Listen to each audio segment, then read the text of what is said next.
también por estar acá con nosotros. ¿Es necesario? Sí.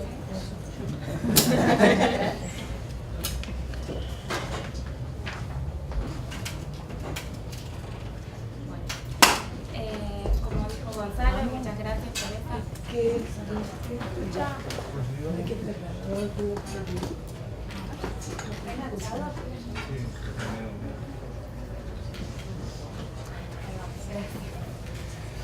Nosotras somos Luciana Carezalis, mi compañera, que es licenciada en Artes. Yo soy Martina Altaleb, soy licenciada en Letras y ambas somos estudiantes de la maestría en Literaturas de América Latina de la UNSAM.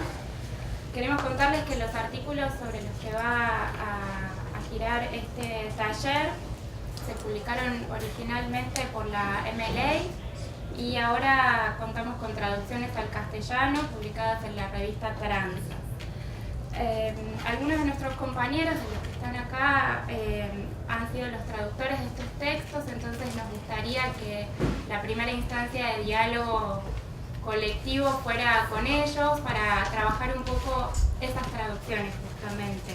Y después, hacia el final, vamos a abrir el espacio a preguntas de todos los que estamos acá en el taller para dialogar. Vamos a repetir algunos agradecimientos porque nos parece importante hacer énfasis, antes que nada, la presencia de Silvia Molloy, además a todos los que trabajaron para que este taller fuera posible, que son el programa Lectura Mundi, la maestría en Literaturas de América Latina de la Escuela de Humanidades, ambos espacios de la UNSAM, a la revista Tranzas, al Malva Literatura, a la Embajada de los Estados Unidos en Argentina y, sobre todo, a Mónica Surmuk por la confianza, el acompañamiento, su trabajo y la organización general de este espacio. Además, les comentamos que a las 18:30 vamos a tener la conferencia de Silvia Molloy que se llama Falta de Fidelidad, escenas de traducción en las Américas, y allí ella indagará los cruces de posiciones identitarias de género, de sexo, lingüísticas nacionales y regionales. Para eso lo que vamos a hacer es una breve pausa después del taller, tenemos que dejar la sala y después vamos a volver a ingresar a esta misma sala. Bueno, voy a presentar un poco a Silvia Molloy. Ella es profesora emérita de la New York University, una de las voces fundamentales de la crítica cultural latinoamericana. Sus libros críticos incluyen La difusión de la literatura hispanoaméricaine en France au XIIe siècle, de 1972, Las letras de Borges, de 1979, At Face Value, Autobiographical Writing in Spanish America, de 1991, Voces de fin de ciclo, Desbordes del género en la modernidad, de 2013, y también la edición de los volúmenes Hispanism and Homosexualities, de 1998, y Poéticas de la distancia, adentro y afuera de la literatura argentina, de 2006. Es autora además de las novelas En breve cárcel, de 1981, y El común olvido, de 2002, y de los textos en prosa Varia imaginación, de 2003, Desarticulaciones, de 2010, y Vivir entre lenguas, de 2016.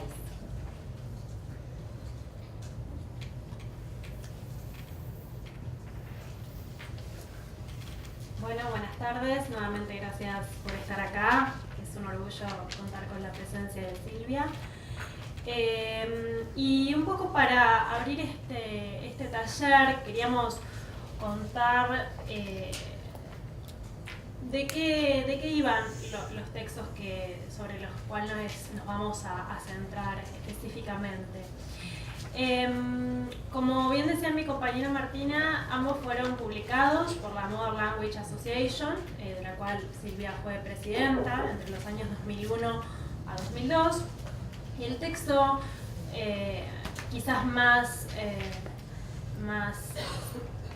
lejano en el tiempo, fue justamente parte del discurso que ella pronuncia justamente como presidenta de la asociación, con una singularidad, ¿no? Fue muy poco después de los atentados del 11 de septiembre, ¿no? En los Estados Unidos, y ese discurso que pronuncia luego es publicado tiempo después, en mayo del 2002, con el título de Presidential Address 2001 Crossings. Bueno, no lo dije en inglés.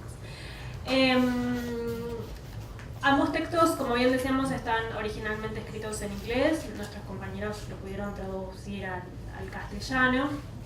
Y un poco, de alguna manera, para quienes no hayan tenido la oportunidad de tener un contacto con este texto, de alguna manera lo que plantea como puntapié inicial es justamente la presencia y el impacto que tienen en ese momento tan reciente el 11S, ¿no? El 11 de septiembre. Y donde además Silvia propone una reflexión original acerca de la necesidad del diálogo cultural, ¿no? De cómo justamente el 11S lo que hace es, lo que genera es la presentificación de la diferencia, ¿no? De la diferencia de la lengua del otro, de la otredad, de esa presencia de la extranjería. Y cómo es importante en ese momento histórico tan singular generar una revalorización crítica, ¿no? de ese juego entre el contacto entre la lengua monolingüista, que es el inglés, y los intercambios culturales de ese momento. Y por otra parte está este otro artículo de Silvia, que se publica también por la Modern Language Association en enero de 2007, que se titula Afterword, The Buenos Aires Affair, que justamente el título que retoma la novela homónima de Manuel Puig, de alguna manera lo que plantea es retomar esta suerte de estos affairs, ¿no? De Buenos Aires, un poco casi en términos biográficos o autobiográficos, si se permite, de cómo pensar Buenos Aires desde la distancia, ¿no? Y donde ella justamente retoma sus novelas En breve cárcel y El común olvido. Y aparecen también cosas muy ricas en el texto, como por ejemplo la presencia justamente de, bueno, ¿qué implica ser una porteña que ya no vive en su ciudad natal, ¿no? La presencia de esta ciudad hecha ahora de memorias, de voces, ¿sí? Voces que van cobrando cuerpo, ¿sí? Memorias que se van casi pensando casi un modo arqueológico, casi como un repositorio de archivos al cual uno puede ir, volver y acceder cuando uno necesita disponer de estos recuerdos. Esta idea de una ciudad construida a partir de una fuente de citas, ¿no? Como ella dirá muy bellamente en su texto, como un depósito de dimensiones literarias. Con lo cual, pensar Buenos Aires siempre a un punto es pensar una forma de volver. Bueno, no quiero obviamente hablar por los textos de su autora, pero un poco para abrir este taller habíamos pensado básicamente dos ejes para abrir la charla. Primero, pensar cómo se plantean, siguiendo estos dos artículos, que quizás nosotros lo que veíamos con Martina cuando los leímos era que a un punto esto es una suerte de diferencia y de complemento que se da, ¿no? Por una parte, en The Buenos Aires Affair del 2007 aparece quizás la faceta más de la escritora, de la novelista, ¿sí? Y en Presidential Address del 2002, o 2001-2002, aparece más la faceta de la crítica cultural y la tarea de la docencia, ¿no? De la importancia de la docencia en este contexto histórico tan singular. Eso por una parte. Y después también, bueno, pensar pese a las diferencias que tiene cada texto, a las diferencias de contexto y los ejes que trabajan en cada texto, sí podíamos ver justamente ciertas correlaciones o ejes que aparecen llamativamente en ambos, que es justamente, bueno, la presencia del 11 de septiembre, ¿no? Como decíamos antes, esta idea de cómo se presentifica la diferencia, la otredad, ¿no? Como la lengua y la cultura aparece justamente puesta en primer plano.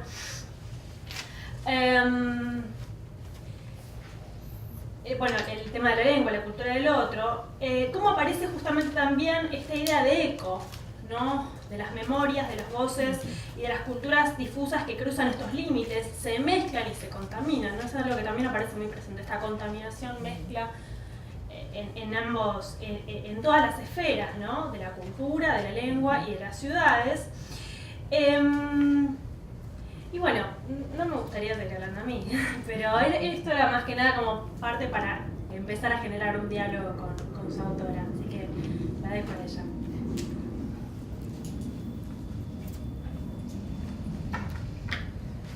Bueno, en primer lugar quiero decir que estoy muy contenta de estar aquí y de tener un diálogo, abrir un diálogo sobre un tema que me ocupa cada vez más, que es justamente el encuentro de lenguas, el encuentro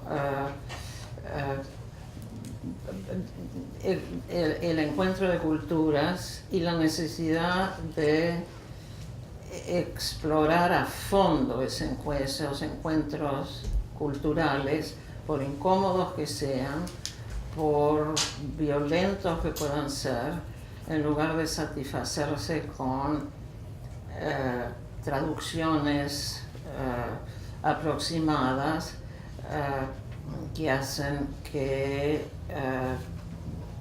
todo quede igual y no aprendamos nada. Esa fue una de las lecciones que creo que yo, como mucha gente, aprendimos del 11 de septiembre justamente, y para mí se ha vuelto una necesidad personal cada vez mayor. Digo esto para darles un poco idea del contexto de ese primer texto, Crossings, que fue yo fui presidenta del Modern Language Association durante un año y me tocó justamente el año del atentado. Al final del año, en la convención, el encuentro de la asociación que se hace todos los años, a fin de año, me tocó dar el discurso presidencial, como suele ocurrir, y entonces quería hacer hincapié en esa necesidad de cruzar, en esa necesidad de contacto, en esa necesidad de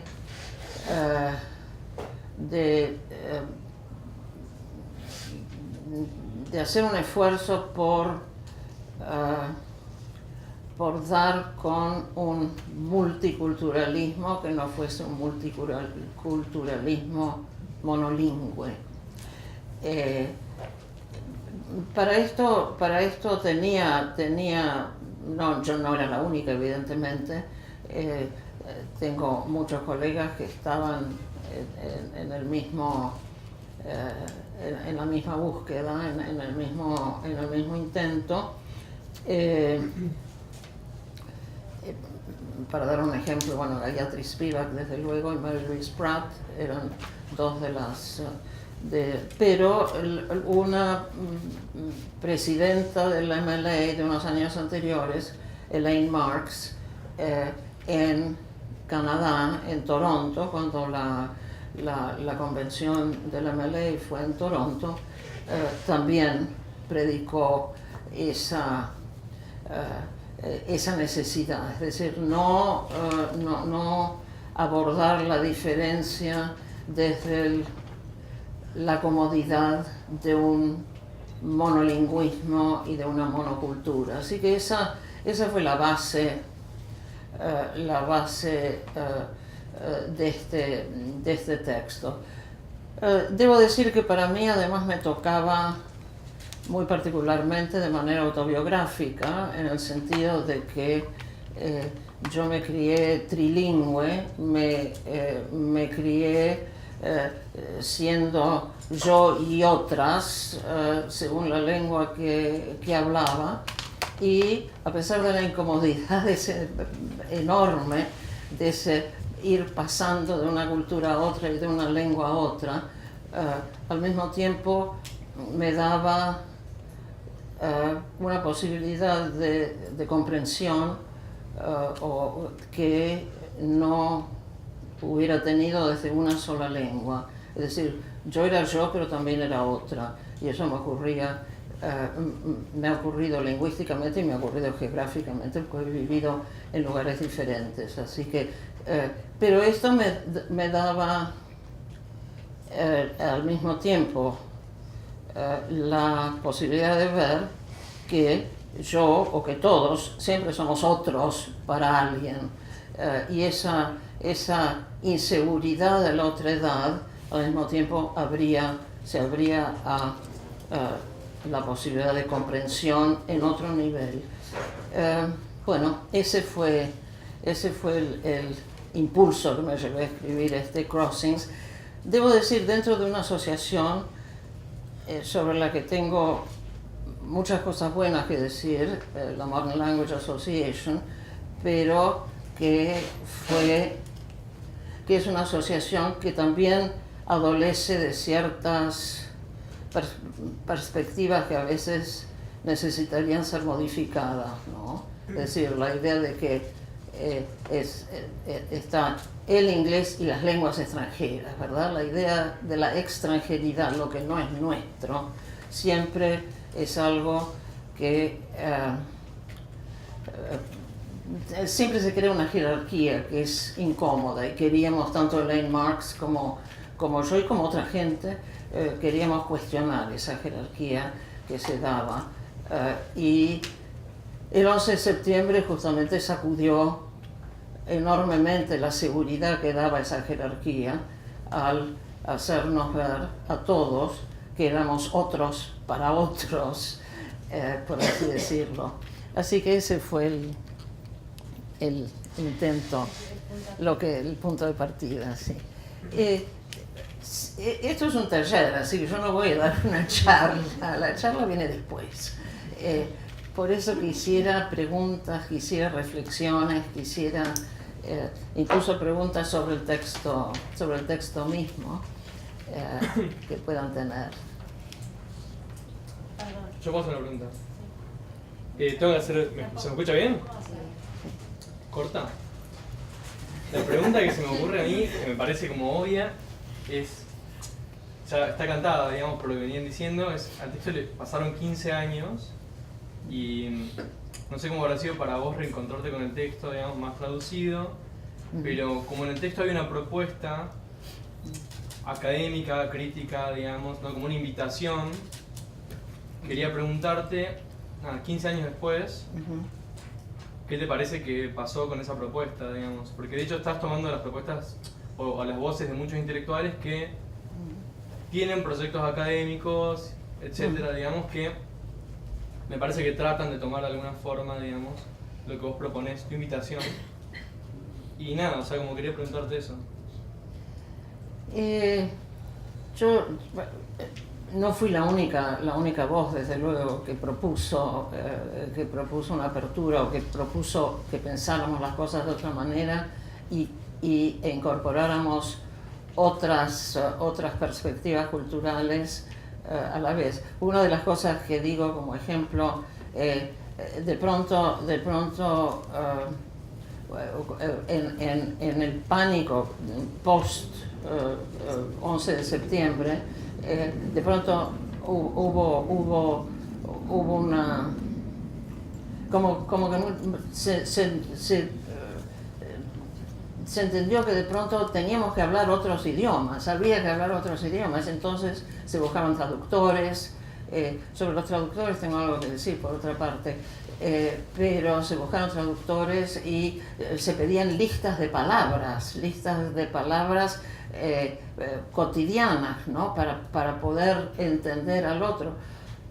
Era un intento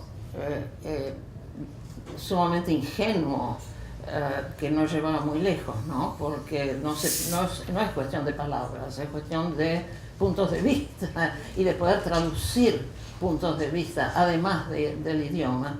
Pero que desde entonces, yo creo que hubo una apertura muy importante, estoy hablando a nivel académico, ¿no? ¿no? Hubo una apertura muy importante, hay gente todavía que trabaja dentro de ese intento de apertura cultural y ese intento de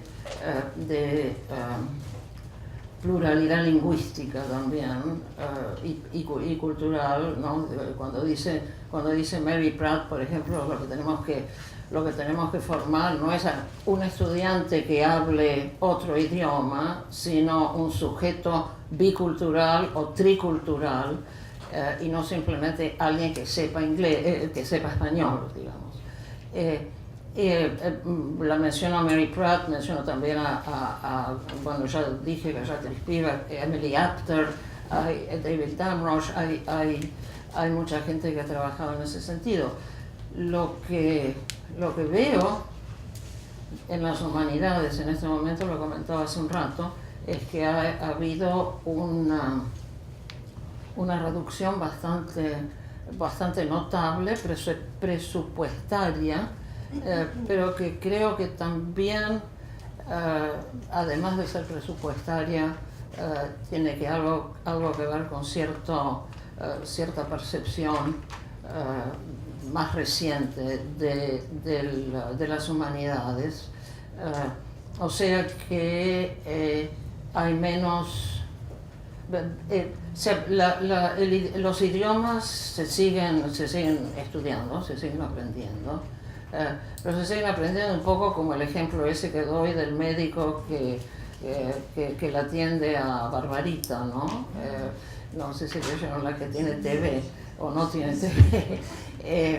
Es decir, el lado cultural del aprendizaje lingüístico lo noto bastante reducido en la academia en este momento y de hecho los programas culturales se han encogido, se han empequeñecido. No sé si es un momento que tiene que ver con la política ambiente o algo más, pero hubo una apertura y ahora veo que hay recortes, no sé. Quería comentar algo que también surgió trabajando un poco ese texto, era además de la faceta como crítica cultural, la parte docente, ¿no? Que esto lo charlábamos hace un rato, donde hay una parte donde Silvia cuenta su experiencia, ¿no? Como docente, con un grupo de estudiantes muy heterogéneos, la mayoría cuya lengua familiar, de origen, si se quiere, no era el inglés. Y algo muy interesante que aparece en el texto, ¿no? Que justamente aparece casi como en un primer momento como una decepción, una tristeza, es la imposibilidad que tienen estos jóvenes que, pese a haberse criado con una lengua materna que no es el inglés, no tienen esta posibilidad de generar una abstracción, ¿no? En esa lengua madre, y que piensan en una única lengua que es el inglés, ¿no? Que está esta idea del monolingüismo. Pero aparece algo singular con una traducción de Borges, ¿no? Cuando trabajan un texto de Borges, justamente aparece la traducción simultánea entre el español y el inglés. No sé si quería comentar algo sobre eso. Sí. Bueno, eso fue una experiencia de un curso que di justamente que hubiera debido empezar el 11 de septiembre de aquel año. Y el curso no se dio ese día, evidentemente, pero sí tuvo lugar. El grupo de estudiantes que tenía eran todos los estudiantes venían de hogares por lo menos bilingües, si no plurilingües. En las casas, en sus respectivas casas, se hablaba otro idioma. La abuela, los padres, lo que fuera. Sin embargo, era ese saber lingüístico estaba totalmente postergado Y eso es típico, ¿verdad?, del inmigrante que quiere hablar la lengua del país y que entonces posterga la lengua que trae. Pero había una postergación problemática en muchos casos que no contaba. Es decir, no solo se postergaba la lengua, sino que no se le daba un lugar pleno, digamos, se la postergaba y se la disminuía al mismo tiempo. Era una lengua que no servía para expresar conceptos, por ejemplo. Era una lengua para decir tengo frío, pero no era una lengua de pensamiento. Y esa postergación de pronto se volvió tema de discusión y de reflexión en la clase, y fue muy importante. No solamente eso, estábamos leyendo a Borges, porque el curso era un curso para estudiantes de primer año de los estudios de grado, y estábamos leyendo, el curso era sobre cómo se arma un relato en realidad, y en los textos que trabajamos eran textos de Borges. Y se leyeron relatos de Borges,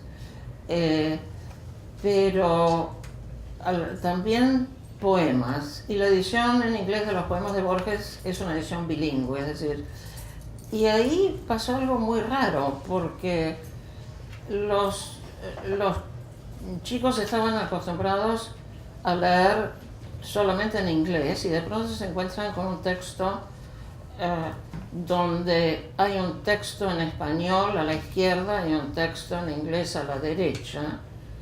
Y claro, ellos se habían acostumbrado a un Borges monolingüe, y entonces como que uno de ellos dijo que sentía como que el texto en inglés tenía que estar a la izquierda y la traducción al español a la derecha. Es decir, que de pronto se habían cruzado la noción de original y la noción de traducción, lo cual me parece una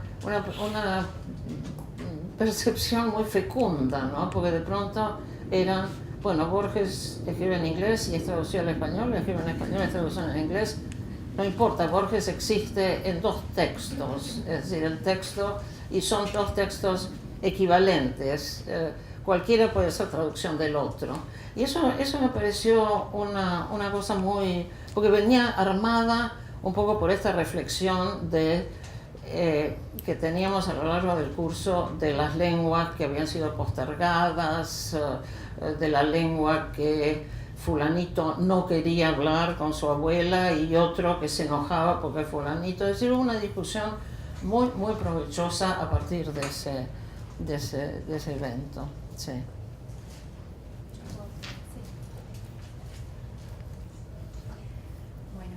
Otra cosa a la que estuvimos pensando con Luciana a partir de los textos es que de alguna manera, así como el switching es inevitable, la traducción es problemática pero irresistible al mismo tiempo, ¿no? Es como que permanentemente debemos apelar a la traducción, aunque sabemos que hay limitaciones, estas que Borges traduciría en el término imposibilidades, en el cuento que se cita en los textos.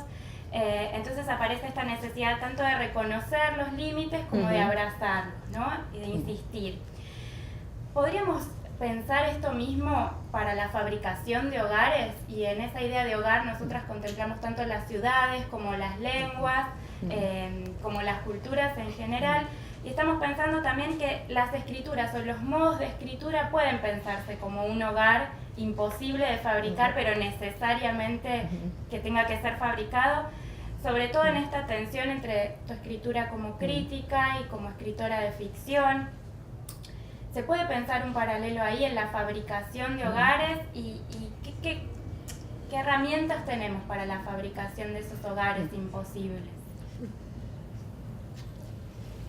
No sé si son hogares imposibles, pero son hogares sumamente inestables y pasajeros, ¿no? Que se disuelven en un momento, y que, para mí son hogares básicamente, principalmente lingüísticos, como como digo, de Buenos Aires Affair.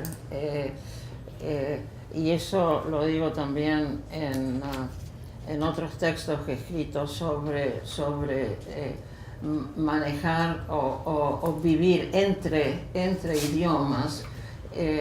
Digo bien entre porque por más que es algo que creo que le pasa a todo bilingüe, trilingüe, polilingüe, que cuando estás hablando en un idioma te asentás provisoriamente en ese idioma, pero sabes que lo mismo está siendo dicho, aunque no activamente por vos en ese momento, está siendo dicho en los otros idiomas, ¿no? Está resonando en tu cabeza en los otros idiomas. Así que ese hogar para mí, por lo menos, es básicamente un hogar lingüístico. Lo he dicho más de una vez cuando estoy en Nueva York y camino por Nueva York y oigo a alguien que está hablando en castellano con acento argentino, me doy vuelta porque piensan que me están hablando a mí. Y ese reconocimiento, ¿verdad?, de lo tuyo dentro de la extranjería es infalible, no podés dejar de prestar atención. Así que en ese sentido la noción. Ahora hay que pensar bien qué decimos con el hogar, ¿no? ¿Qué queremos decir con la palabra hogar? Y para mí hogar es el lugar al que se vuelve sabiendo que nos hemos ido de ese lugar y que no podemos nunca volver de veras. Es decir, el hogar es lo que se ha dejado atrás de alguna manera, y al que también lo he contado y está en uno de los textos, ¿no? Cuando uno vuelve físicamente a ese hogar que uno ha fantaseado durante tanto tiempo, querés volver y que no se note que te has ido, pero siempre se nota que te has ido, siempre metes la pata, siempre decís algo que muestra que te has ido y que no y que ya no estás, ¿no? Así que son hogares, son fabricaciones que uno se hace para seguir adelante, ¿no?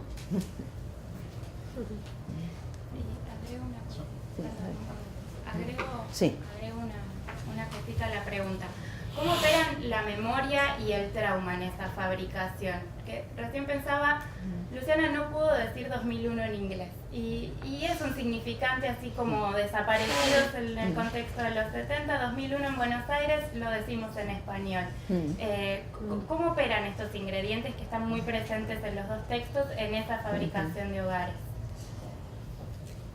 El trauma, desde luego, opera de manera inmediata, ¿no? Es decir, el trauma del 11 de septiembre hizo que, por ejemplo, en mi caso, y eso lo cuento en Vaga Imaginación, de pronto creyera que estaba en Buenos Aires, ¿verdad? Creyera que el perro que oía el ladrar en la casa del fondo era el perro que oía el ladrar de chica cuando vivía en una casa en Olivos. Es decir, uno echa mano de los recuerdos un poco como talismanes, ¿verdad? Para amansar o domesticar el presente traumático. Así que en ese sentido son, sabiendo, ¿verdad? Sabiendo que, pero no podés evitarlo. Digo, estás consciente que es como una reacción totalmente inmediata, ¿verdad? Como dicen en inglés, un gut feeling que te sale del cuerpo mismo, ¿no? Como defensa. ¿Puedo hacer una pregunta? Porque vuelvo atrás. Estabas hablando del hogar hace un ratito. El hogar. Sí. Pensaba si al hogar lingüístico tampoco se puede volver. Quiero decir, como desde el exilio, cuando volvés a Argentina, te encontrás con la lengua, obviamente la lengua cambia, pero digo, encontrás que no podés volver a ese hogar lingüístico. Efectivamente. Creo que no podés volver por más de una razón. En primer lugar, creo que no podés volver del todo porque evidentemente el idioma cambia. El idioma cambia y hay todo un vocabulario que uno tiene que aprender, un vocabulario nuevo justamente para que uno piense, no te pesquen, que estás hablando distinto y que te digan, usted no es de aquí, cosa que me ha pasado. Pero el idioma cambia y efectivamente no se puede volver. Pero además creo que no se puede volver porque tu idioma se ha teñido, se ha contaminado de otros idiomas y ya estás volviendo con otro aparato lingüístico que no es el aparato lingüístico que tenías cuando te fuiste. Así que por más que te cuentes el cuento de que has vuelto, no has vuelto. Siempre hay una distancia, nunca podés llegar. Sí. Yo quería volver un poco sobre el cuento de Borges y que nos contaras un poco si pensás que hay alguna suerte de tensión, o si bien son complementarias, la postura del crítico y tu postura crítica en esa conferencia respecto al respeto y al cuidado que hay que tener por esa opacidad que tiene toda lengua y por lo tanto por esa imposibilidad de una traducción fiel, con la postura del escritor que muchas veces se vale esas traducciones aproximadas e incluso arbitrarias, si quiere, para generar un efecto estético, que inclusive es algo que en el cuento de Borges se ve bien, porque finalmente lo que le da, digamos, la belleza de ese cuento es ese malentendido, esa imposibilidad de Averroes, que después termina siendo la imposibilidad misma del narrador de haber podido entender realmente a Averroes, porque él dice, finalmente a mí Averroes me llega por otra versión, y yo en realidad, repito, para poder haber entendido a Averroes tengo que escribir este cuento, y bueno, y esa serie infinita de malos entendidos. Quería ver cómo pensabas, digamos, esas dos posturas, tu postura crítica y tu postura como escritora, o la del escritor, que finalmente puede valerse de ese malentendido o de esa traducción arbitraria para producir un efecto estético. Bueno,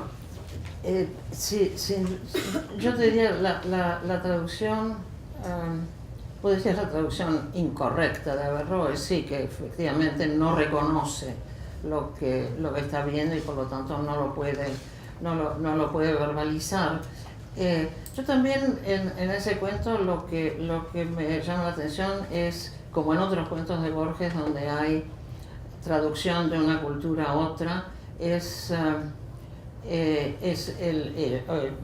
por ejemplo en Pierre Menard, ¿no? El hecho de que ese trabajo de traducción siempre es desde el comienzo incompleto, que no se lo puede terminar, que queda... Pierre Menard traduce 2 capítulos del Quijote, no digo traduce, escribe 2 capítulos del Quijote, no escribe el Quijote. Lo mismo con Averroes, ¿no? Y esa incompletud creo que tiene, que marca ese trabajo. Ese trabajo imposible, ¿no? Es decir, ese no reconocimiento. Ahora, cuando digo incompletud, no quiero decir fracaso tampoco, pues creo que deja abierta la posibilidad de que haya un reconocimiento, otro escritor, otro incansable trabajador, como dice Borges por ahí, pueda seguir esa tarea, ¿no? Pero que toda traducción es de por sí misma incompleta. No fracaso, incompleta. Sí, Silvia, te quería hacer una pregunta que un poco para pensar... Sí. Bueno. Sí.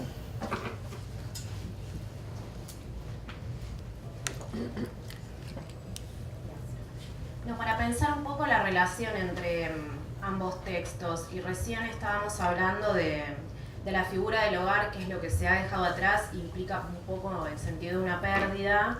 Y como comentabas vos en los textos, lo autobiográfico tuyo, que siempre se delata el haber seguido esta frase que resuena, el usted no es de aquí, pero también eso a su vez puede traer una ganancia, que es lo que vos mencionás en Buenos Aires Affair, de la figura del extranjero atento como aquel que puede cuestionar los sentidos cristalizados desde la sorpresa o el extrañamiento.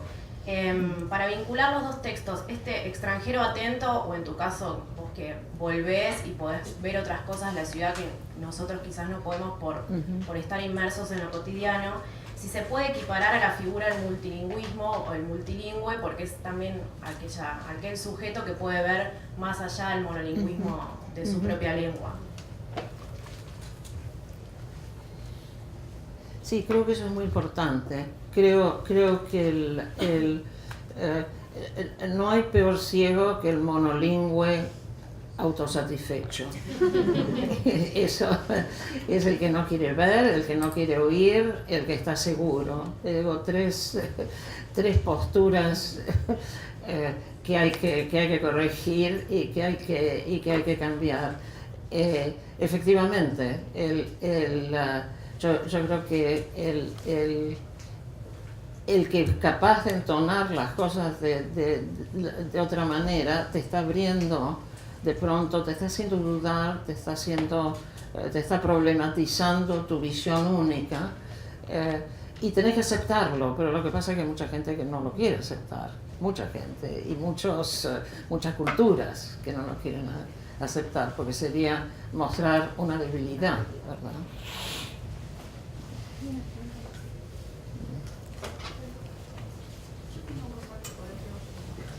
Si querés pararte, a ver si te escuchamos. Es lo mismo, parado, sentado, sobre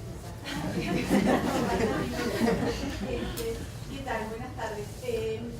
Parece que la palabra clave de este encuentro de hoy es... Espérate, que no. No se escucha bien acá adelante. ¿No se oye? Bueno. No sé, o yo no oigo. ¿Ahora sí? Sí. Decía que parece que la palabra clave de esta charla de esta tarde es la palabra volver.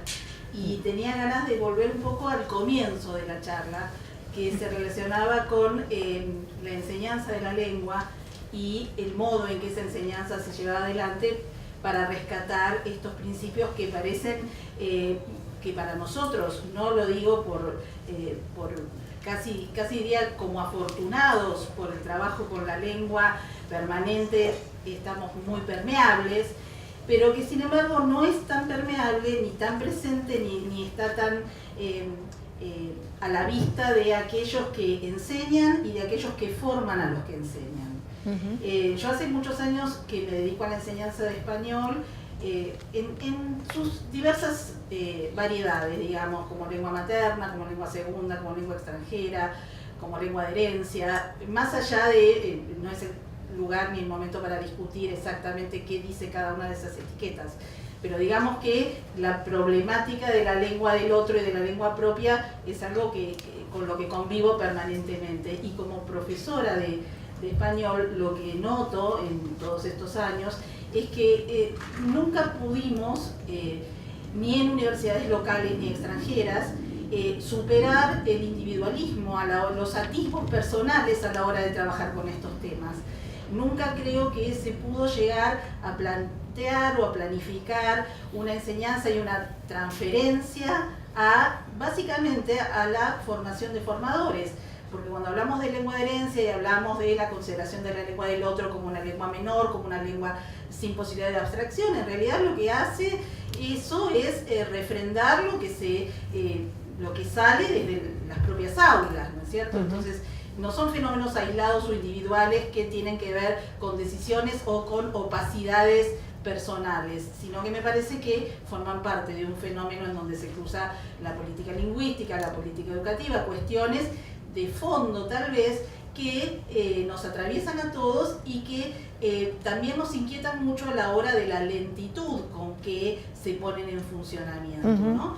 Entonces, bueno, me parecía que era una oportunidad esta, tal vez no sea el interés mayor de todos los presentes, pero desde mi perspectiva personal es un tema muy central, porque, insisto, para no dejar librada la cuestión a voluntarismos o a velos que se descorren de manera personal por trayectorias de vida particulares, ¿no? ¿Qué hacemos como profesionales y qué hace la universidad con esos profesionales que forma, con los materiales que produce? Acá la palabra también, otra clave fue lista de palabras, y todos sabemos en nuestra historia como docentes y como estudiantes que es una herramienta de la que nunca nos podemos salir, y si nos salimos nos piden que volvamos a ella, porque estamos con la yerra que nos marca para aprender una lengua como una colección de palabras, ¿no? Entonces, bueno, de alguna manera me interesaba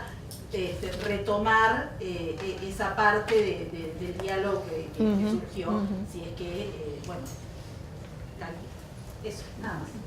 No, absolutamente, me parece muy... pero ese era un poco mi intento al escribir el Crossings, es decir, tratar de en una reunión donde se reunía el profesorado de Estados Unidos, de todas las disciplinas, de todas las lenguas, tratar de hacer justamente eso, ¿no? Pero no, era una invitación, pero que no, yo digo, la dosis de idealismo de mi parte o de ingenuidad era considerable, ¿no? Pero efectivamente, ¿qué se hace con eso a nivel de la enseñanza, ¿no? Silvia, ¿te parece? Hay dos preguntas atrás que hagan las dos y después por el tema del micrófono, ¿querés? Las llevamos el micrófono atrás y contestar después las dos juntas. Porque hay dos personas atrás que quieran. Ok.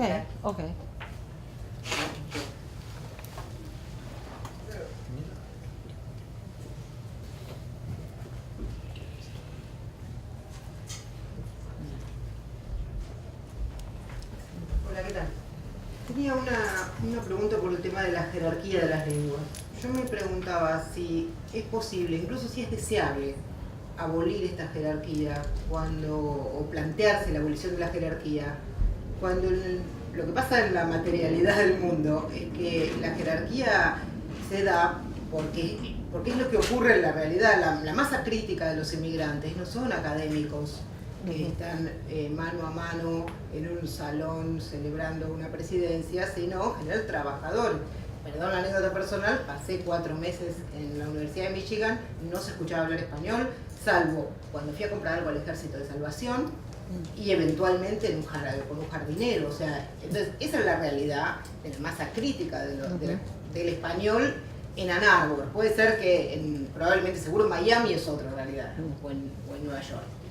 Entonces me preguntaba si plantear eso no es de alguna manera de un idealismo supremo, pensar que se puede empezar por las patas. Entonces, si yo doy vuelta a esto, voy a dar vuelta a la desigualdad, o la desigualdad es lo que marca el famoso tema de que un dialecto es una lengua con un ejército. En este caso, una lengua secundaria es una lengua sin un montón de plata. Me parece que algo de eso. No sé si se entienden por aquí.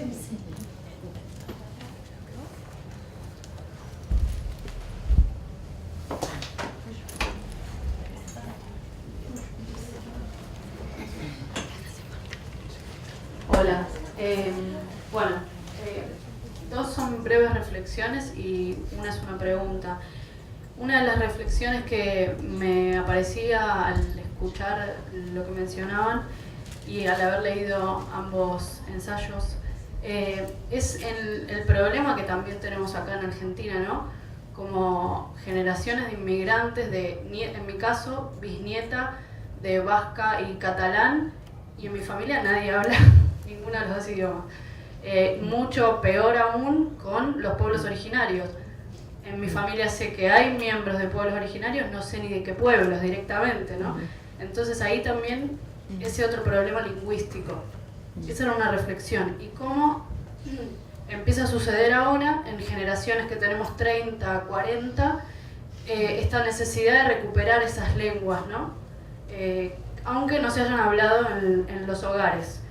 Y después pensaba como maestra de niños a los que les he enseñado un poco de inglés, que en ningún momento se problematiza por qué les enseñamos a hablar inglés. Y la realidad es que les enseñamos a hablar inglés a los niños, no personalmente, sino como sociedad, porque los estamos formando para que el día de mañana tengan posibilidades, no para que se comuniquen con otros y otras y traten de entender otras subjetividades, que sería lo más interesante, ¿no? Y lo último que sería la pregunta es, cuando estabas haciendo la reflexión sobre el ensayo y el momento en que están en el hospital o en la clínica, en la sala de emergencia, dijiste que querías hacer un comentario en relación a los traductores, y eso quedó pendiente y me gustaría saber cuál era la reflexión en torno a eso.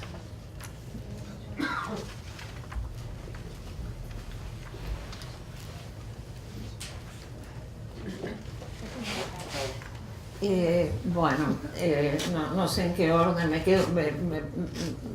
voy a esa porque justamente estaba pensando algo al respecto, y es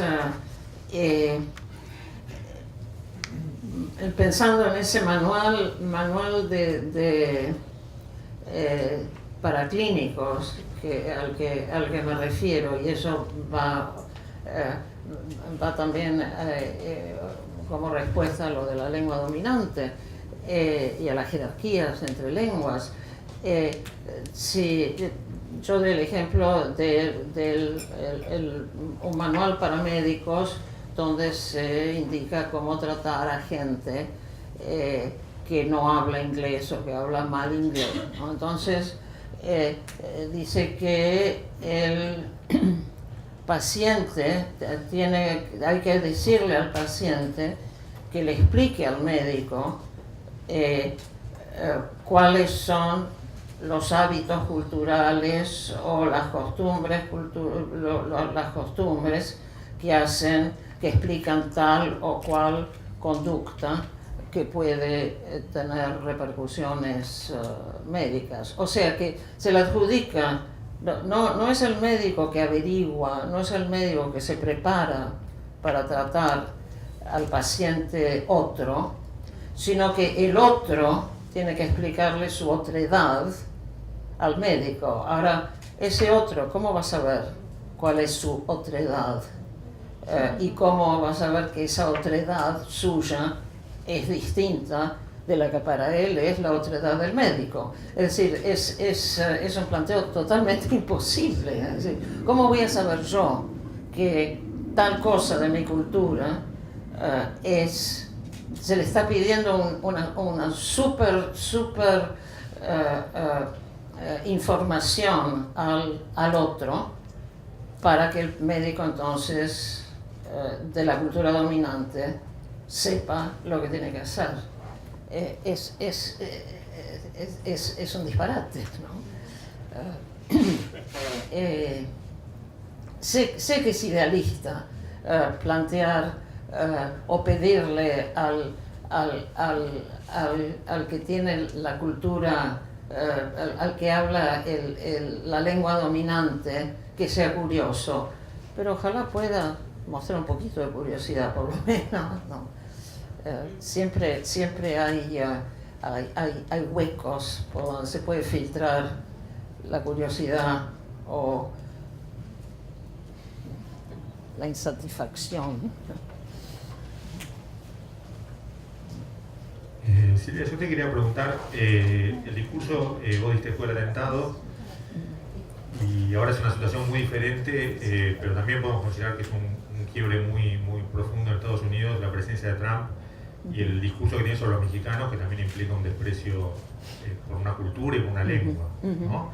Mi pregunta concreta era, ¿cuáles son en este momento los debates en la academia sobre este nuevo crossing o esta nueva situación que se plantea en relación a algo que seguramente afecta, como decías, tanto lo presupuestario como la legitimidad de los departamentos de Spanish and Portuguese, el lugar de la cultura latinoamericana? En fin, quería saber cuál era tu visión en esta nueva encrucijada. Si le hubieras que dar un discurso hoy del MLE. Ojalá sirviera un discurso del MLA, me parece que hace falta bastante más. No sé, yo estoy jubilada, así que no he participado en discusiones continuas, digamos, de cerca. Lo que sí veo entre mis colegas o mis ex colegas y en general hay un clima de enorme cautela y de no sé, como ha habido la situación económica es terrible, no ha habido es decir, como que se ha concentrado el interés o la defensa en eso, defendamos por lo menos lo que tenemos, pero sin mover demasiado las cosas. Es la sensación que tengo viéndolo relativamente de afuera. Es decir, no es un panorama demasiado optimista. Los movimientos que ha habido por parte de estudiantes, porque los ha habido, se trata, todo parece muy cautela, es la palabra que me vuelve, ¿no? Es decir, como que estás esperando que algo horrible pase. Y eso parece ser dominar el espíritu de todo el mundo. ¿Cuál va a ser el próximo desastre? ¿Cuál va a ser el...? Ahora, en términos de...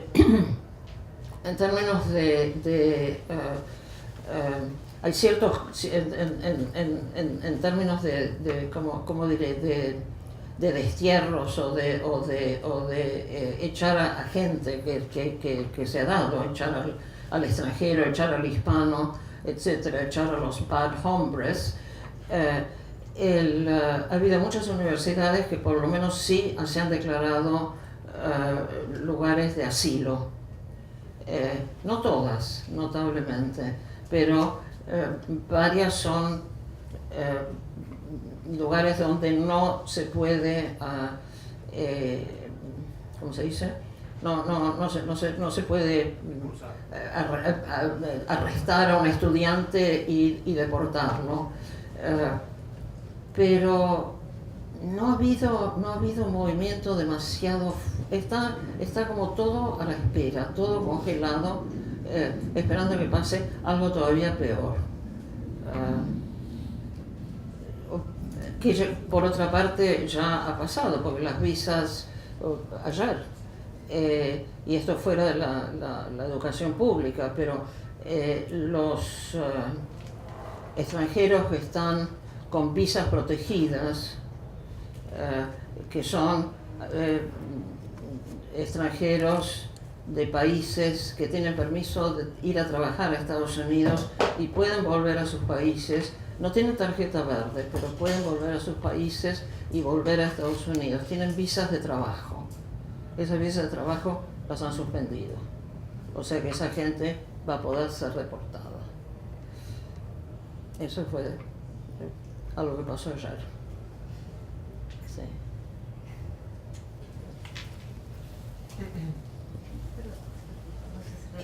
Quería preguntarte, Silvia, porque la gente, o sea, las que vos presentaste como las que estaban al mismo tiempo que vos, o en el artículo hablas de Elaine Marx y su discurso en Canadá, vos nombraste a Elaine Marx, a Mary Pratt, a Gayatri Spivak y a vos como presidente del MLA, como 4 figuras que estaban pidiendo por el reconocimiento de otras lenguas. Y es clarísimo, ustedes 4 son feministas y además son activistas del feminismo. Las 4 tuvieron proyectos importantes, inclusive de conceptualizar ciertas corrientes del feminismo en los 80, y las 4 pensaron zonas intermediales para pensar la literatura, ¿no? El marrano para Marx, la zona de contacto para Mary, el subalterno para Gayatri Spivak y bueno, y lo queer para vos. Entonces, quería preguntarte si vos tenés alguna manera de explicarnos esta conexión. Esa es una buena pregunta. Digo, el hecho de que, bueno, evidentemente el género ahí nos toca a todas, también la extranjería. Todas o somos extranjeras o hay algo que nos hace sentir la otredad en carne propia, por así decirlo. Eso es lo que se me ocurre, pero no creo que sea solamente, digo, lo cito también a Edward Said, digo, hay otras figuras muy atentas a la como diríamos, a la otredad desdeñada, que no, pero creo que el género nos ha tocado, evidentemente, yo reconozco eso, ¿verdad? En mí misma, y creo que Gayatri seguro también. Sí, yo me quedé pensando en la palabra, gracias. Me quedé pensando en la palabra que usted usó hace poquito, que es curiosidad. Yo tengo 25 años de enseñar español, pero el abordar cualquier pieza literaria implica que uno tiene que estar abierto para poder entender otras culturas. Y no noto, ni en los profesores, por eso me quedaba en la cabeza la idea de la profesora que decía, desde la formación de los profesores y desde los profesores hacia los alumnos, no siempre se incentiva esa necesidad de tener curiosidad, de sembrar la curiosidad, buscar a ver cómo se entiende esa otra cultura, más allá del dominio de la lengua. Y me pasaba, por ejemplo, ahora viendo un programa de cocina coreana, que en realidad tiene una historia malísima, pero que reducía a Brasil al samba, pero también decía que comían tacos. Entonces había una comprensión intercultural malísima, o sea, ni siquiera en eso. ¿Qué pasa con quién tiene el turno de intercambio, quién habla primero, cuál es la posición del cuerpo? Un montón de cosas que van más al lado de Oriente, que hay más marca de aquello que debe ser respetado porque si no puede traer un problema. Y ahí, bueno, la interculturalidad yo no veo que se dé en las aulas. No se propone ni en la formación de profesores de la misma medida que tendría que ser, del mismo tenor, y creo que los profesores no están obligados por las normativas para hacerlo. Por ejemplo, una palabra que aparece mucho en los documentos es la tolerancia. Y alguien ¿Cuál palabra? Tolerancia, o sea, ser tolerante hacia el otro. Y en realidad alguien me dijo, y es cierto, yo te aguanto, no yo te comprendo. O sea que ya también esa mirada es equivocada. Así que bueno, me deja muy desilusionada en cuanto a qué va a pasar si ahora que estamos formando profesores para dentro de, no sé, 5 años, 10 años, todavía no estamos colocando ese tema. O sea, ver no solo qué come y hacer una muestra de las comidas típicas, sino también cómo piensa el mundo, cómo es la relación entre sexos, muchas otras cosas, no solo la lengua. Cosa que evidentemente es idealista pensar que vamos a aprender todas las diferencias, vamos a estar atentos a todas las diferencias del mundo, pero por lo menos reconocer que nuestras respectivas otredades tienen sus límites, ¿no? Que no son todo para todo como el profeta, como diría Borges, que hay necesidad de las grietas son necesarias, ¿verdad? Para llegar al otro, y no es el otro el que me tiene que explicar cómo es otro, ¿verdad?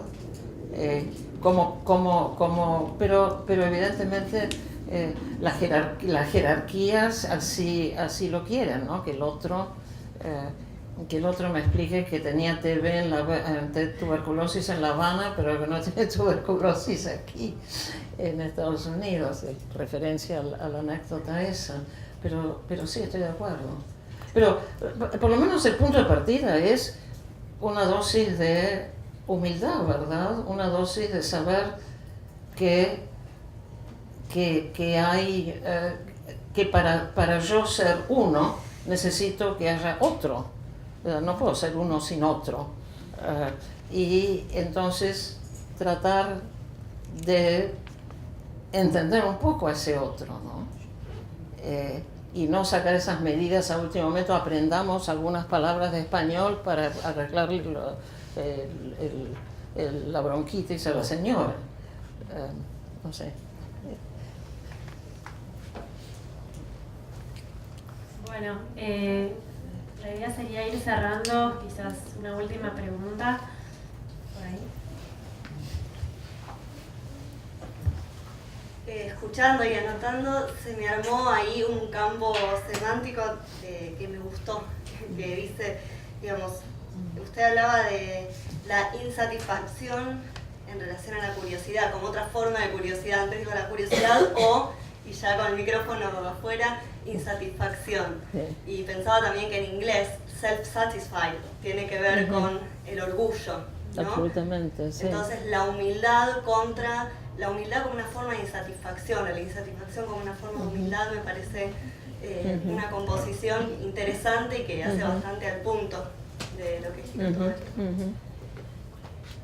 Está bien.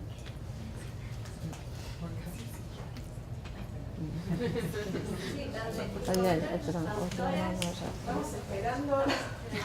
Sí, a eso vamos. ¿Cómo? ¿A qué vamos? ¿De qué?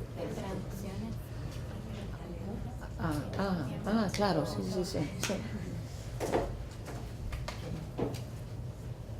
Bueno, si les parece podemos hablar un poco con Silvia sobre las traducciones al español de los dos artículos que hicieron algunos de los compañeros que están acá presentes.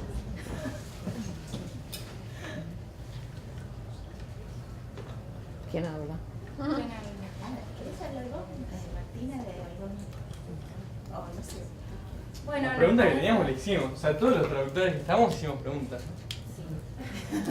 No sé si tenemos más. Sobre la traducción. No, pero había algunas divergencias. Sobre traducción, por ejemplo, si pensamos en limitaciones o imposibilidades a la hora de traducir del inglés, pero escrito por una argentina que, bueno, no lo digo yo, ¿no? Pero en uno de los textos dice yo como latinoamericana, ¿no? Uno de los textos está muy anclado en la ciudad de Buenos Aires. ¿Y qué pasa ahí con la posibilidad de que haya diálogos tuteantes y no voceantes en un artículo como ese? Esa me parece una pregunta posible y productiva para hacernos. ¿Querés decirlo más completamente?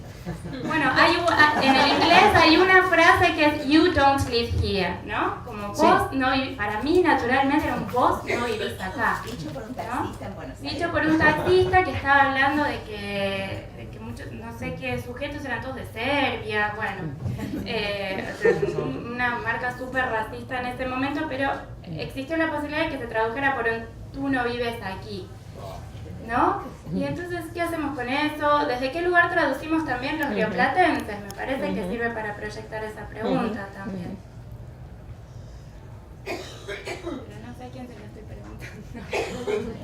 Te doy eso me hace pensar la diferencia entre el tú y el vos, es decir, desde dónde se traduce, ¿no? Efectivamente. Bueno, en este caso, evidentemente, el texto, yo lo leo, yo me leo traducida y digo, ¿cómo?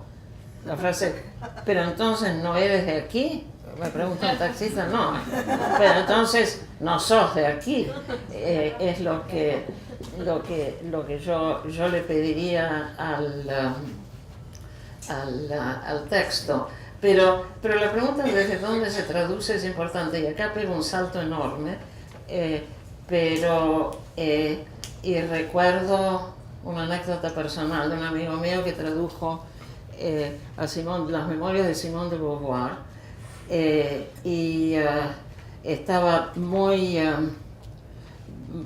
tenía mucho trabajo en ese momento y me pidió si no le daría yo una mano y traduciría, era el segundo tomo de las memorias.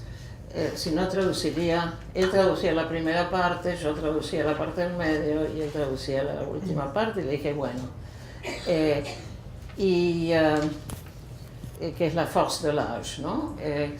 Y entonces yo le di mi traducción, él la integró la suya, la entregó, y como al pasar me dijo, yo hice que ella y Sartre se tutearan, porque realmente en español suena muy raro que se traten de usted. Y digo, yo no, porque era la base de su relación, que se trataran no de tú, sino de usted.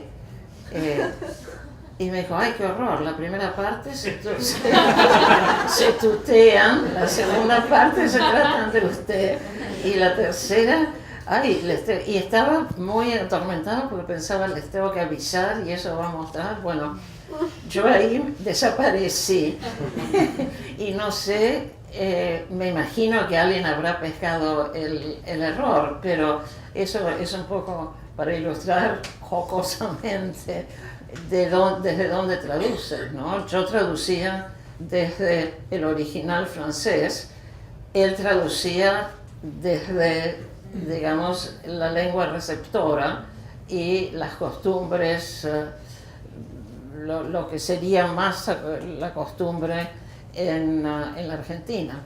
Así que el desde dónde es crucial, ¿no? Perdón, una sobre la traducción. Me pareció que en una parte, yo me puedo equivocar, pero se habla de el protagonista de En breve caso. Claro. ¿Cómo? El protagonista de Claro, yo hubiera puesto la protagonista de En breve caso. Ah, sí. Pienso que la falta de distinción de género en inglés hace pensar en el género no marcado directamente. Claro, y, sí. Hay otra cosa rara en una de las traducciones, la traducción al final del primer párrafo del Buenos Aires Affair, en inglés dice el texto,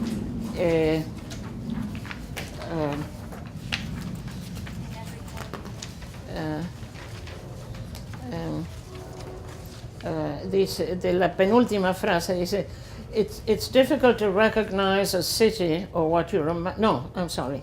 Dice, political repression makes short shrift of oratic illusion. Y la frase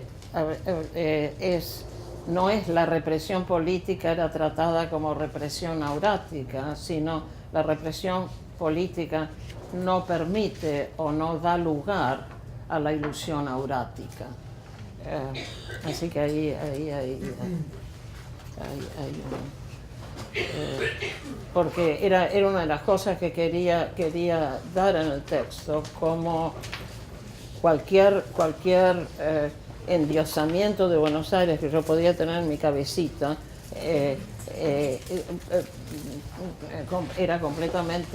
quedaba completamente abolida en cuanto me enfrentaba en mis regresos con la represión política, ¿no?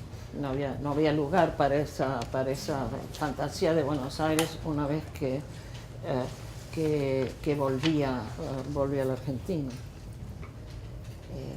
El lugar del traductor es muy desdichado, ¿no? ¿Cómo? Que el lugar del traductor es muy desdichado cuando te empiezan a revisar así. Sí, no, ya lo sé. Ya lo sé, yo tengo una larga... Es interesante que esa desdicha, ¿no? Esa desdicha de ese lugar donde siempre, bueno, ¿cómo lo ves? Vos usas mucho para hablar con niños, ¿no? Imposibilidad, incompletud, el dato inestable, ¿no? O sea, contraer otras, ¿no? Y ver la potencia también de esas traducciones, ¿no? Como está el doble juego, ¿no? Bueno, una de las cosas, una de las cosas más difíciles es la autotraducción, evidentemente, ¿no? Porque la autotraducción... y eso lo estoy sintiendo en carne propia en este momento, porque estoy traduciendo vivir entre lenguas. Entonces, al traducir vivir entre lenguas, tengo que pensar al inglés.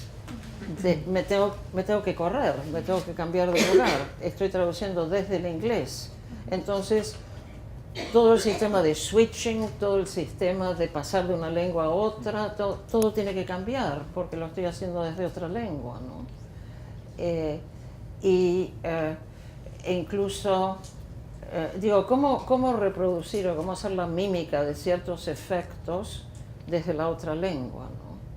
Es muy difícil. Escribís otro libro al final, pero eso podés escribir otro libro porque es tuyo. Pero cuando no es tuyo, cuando estás haciendo la traducción de otro, es sumamente difícil, ¿no? El tema de la firma y la autoría es muy importante, ¿no? Porque si lo haces vos, dicen, bueno, no sé, Silvia lo hizo Sí. porque es de ella y sabrá lo que está haciendo. Eso, sí. Si lo hizo un traductor que es otro, va a decir, Ahí sí, mandó una sí. macana, fue Sí. demasiado libérrimo, ¿no? Claro.